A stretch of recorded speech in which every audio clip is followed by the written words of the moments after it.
Cryptocurrencies are rarely out of the headlines and not in the best light in recent months. However, crypto technologies and crypto assets remain resilient in the face of organizational failures. Leading institutional crypto data and software provider Lukka puts transparency and risk governance at the forefront of its offerings.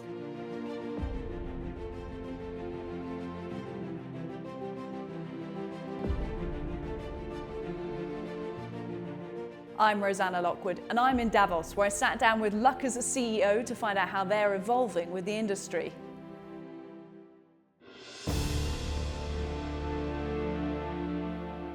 Robert Materazzi, CEO of Lukka, it's absolutely wonderful to have you here with us in beautiful Davos, Switzerland this morning. Welcome to Europe. You've come here from the States. How does it feel being here? Yeah, it's great being out here in advance of the World Economic Forum. We're bringing a lot more people from Lukka out here to attend just all of the events and meet all the leaders that are coming, which is very exciting.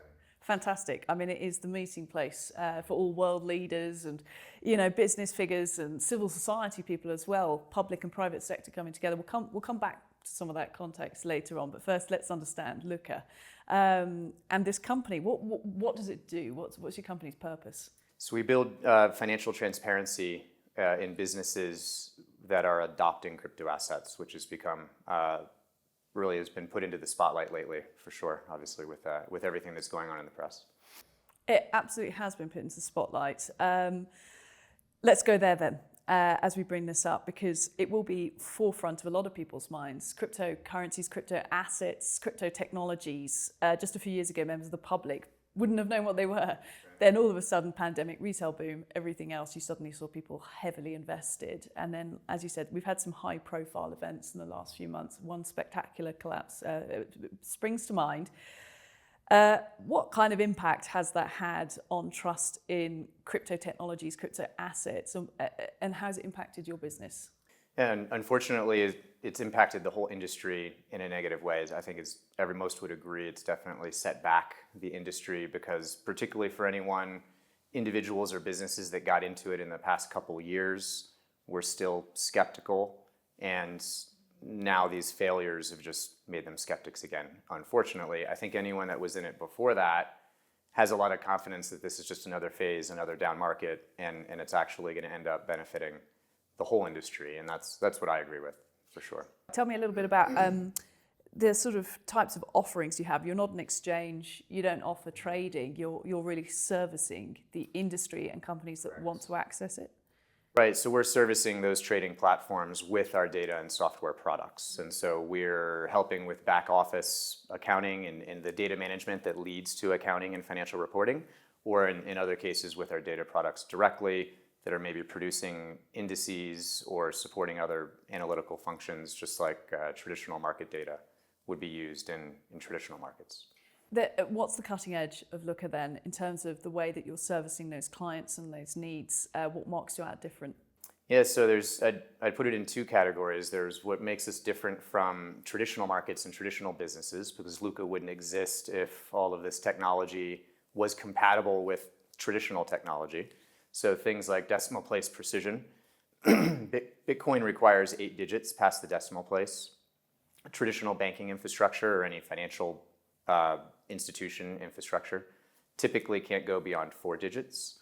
So even just starting with how we hold this data makes traditional technology not compatible, which now requires Lukka and our services. And it gets much more complex from there when we have all different types of other ways that these businesses are trading assets that are done in very different ways than we've seen before. When you talk about data, processing, storing data, what jumps to mind is trust, because it's big conversation at the moment. And talk to us a little bit about how you regain or restore your clients' trust or win it over in the beginning. What kinds of technology are you using to ensure them that the data is being handled? And that's actually the second way that we're different. So from other companies that might compete with us in the crypto industry, everything that we've done is done to institutional standards, and it's not us just saying it. We have industry trusted frameworks like AICPA SOC controls and ISO 2701 certification and so on. That give our customers trust that our products are actually doing what they're supposed to do at the end of the day, which to your point is the operational controls that are required to do any financial reporting for any business are very important to be transparent and done the right way. How risk mature are some of the businesses that you're dealing with? They must be. It's a wide spectrum, as I think you can imagine. We try to be on the very, very risk mature side of that. So, and we typically help customers that are looking for that maturity or looking to maintain it if maybe they're already pretty ingrained and have that. And so we tend to attract the customers that are getting IPO ready, that are getting maybe chief accounting officers, chief risk officers, or some of these more the less sexy roles that happen when companies have to grow up really are usually our most important stakeholders. Sometimes it's just the way. Let's talk a little bit more then about the landscape at large. Now we kind of got under the hood of what Lukka does. In terms of promoting these ideas of sort of crypto and Web3 as forces for good in society and in the world, and something that's resilient and going to last, where do you sit in that? So I'd call it one step removed. I don't consider us to be at the forefront of the innovation. However, we're helping to make all of that innovation work in a more mature way. So we've got this big clash of innovation and then now regulatory oversight and risk management that has collided. And we've seen a lot of these failures, in the press that are symptoms of not enough risk management, really, in my opinion. But it's very classic things that could have been fixed. And so we're helping to make all of that innovation more usable, really, for our customers that I do believe are at the forefront of it. So you must believe, personally, I'm going to ask you this. I mean, I know you're the CEO of a company that services the crypto assets industry, that it is a force for good, or there is some sort of democratization benefit to it. Absolutely. I mean, the technology is technology. It can be used in various ways. And just like any technology that we've seen, I mean, even the US dollar or any, government currency is used by good and bad actors all the time, just like crypto assets. And so this technology will continue to see that, but the benefits that it has overall are clearly very disruptive and can change the way that global commerce interacts in the future, and already is.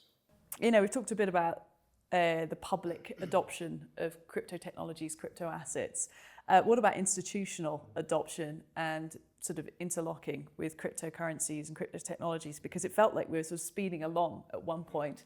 Investment banks, major corporates even using it as part of their reserve strategy. Do you think we're going to see more of that? Should it be encouraged?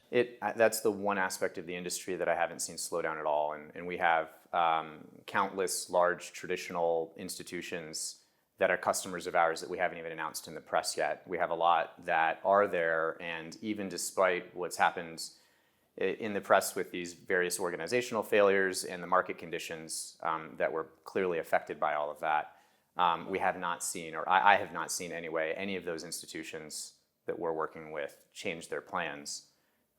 They might be, they're watching cautiously, of course, they're increasing risk processes and so on, but there hasn't been any intent to stop interacting with this technology. Well, interaction brings me to talking about cooperation, which is the theme for this year's World Economic Forum, which takes place here in Davos annually. This year, global leaders coming together to solve some of society's most pressing issues, rather under the theme cooperation in a fragmented world. They say to stop a decade of inaction or inactivity.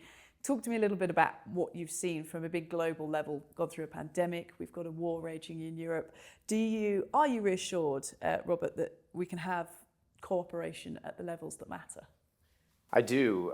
It's really, I'm continued to be impressed by the good actors that are in the crypto industry that are resilient and constantly addressing new challenges, even like the war in Ukraine.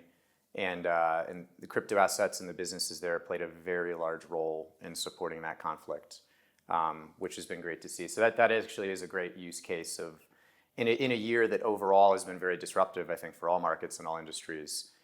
It is nice to see the applications of some of this technology that have done some things that are very good. And just to wrap up this conversation, tell me what the future for Lukka looks like. It's clear you guys have grown. I know you went through rounds of funding. what's the end goal here, if there is one, or the growth goal anyway? Yeah, we're trying to build a very mature and resilient business long term. We're not planning an exit. We're building a company that's going to support our customers in the industries around us, and there's multiple that keep embracing crypto here one at a time, and all of our team and our employees and our shareholders. So it's very important to make sure that we're supporting all of them collectively. And we will let you continue your travels here at the World Economic Forum and around the world.